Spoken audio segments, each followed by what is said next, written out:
ہم کریں گے ہر مظلوم کی حمایت۔ السلام علیکم، میں ہوں حرین فاطمہ اور آپ دیکھ رہے ہیں حمایتی نیوز HD چینل۔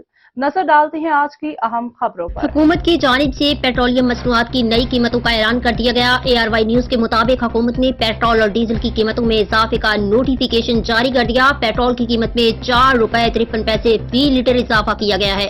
پیٹرول کی نئی قیمت 293 روپے 94 پیسے ہو گئی ہے۔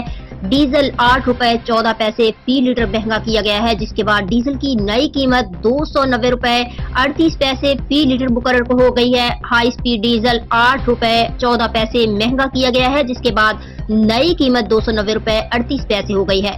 مٹی کے تیل کی قیمت میں بھی 6 روپے 69 پیسے فی لیٹر اضافہ کیا گیا ہے، جس کے بعد نئی قیمت 193 روپے 8 پیسے مقرر ہو گئی۔ پیٹرول مصنوعات کی قیمتوں میں اضافے کا اطلاق رات 12 بجے سے ہوگا۔ واضح رہے کہ حکومت کی جانب سے پیٹرول مصنوعات کی قیمتوں میں ہر 15 روز کے بعد رد و بدل کیا جاتا ہے۔